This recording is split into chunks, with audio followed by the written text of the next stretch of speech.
জ্বলন্ত কয়লা আর এক মায়ের ধৈর্য। একবার গভীর রাতে খলিফা হজরত উমর রদিউল্লাহ আনহু মদিনার অলিগলি ঘুরে দেখছিলেন যে তার প্রজারা কেমন আছে।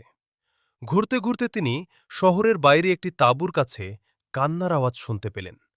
কাছে গিয়ে দেখলেন একজন মহিলা উনুনে হাড়ি চুরিয়ে বসে আছেন আর তার ছোট ছোট বাচ্চারা চারপাশে বসে কাঁদছে। উমর রদিউল্লাহ আনহু সালাম দিয়ে জিজ্ঞেস করলেন, মা, বাচ্চারা কাঁদছে কেন?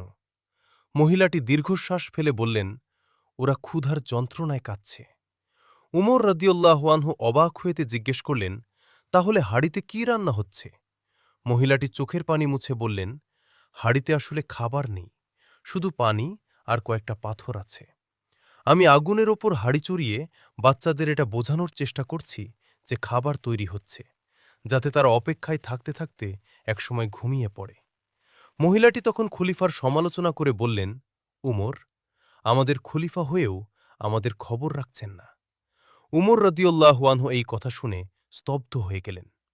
তিনি নিজের পরিচয় না দিয়ে দ্রুত বায়তুল মাল সরকারি কোষাগারে ফিরে গেলেন। সেখান থেকে এক বস্তা আটা, ঘি এবং খেজুর নিজের পিঠে তুলে নিলেন।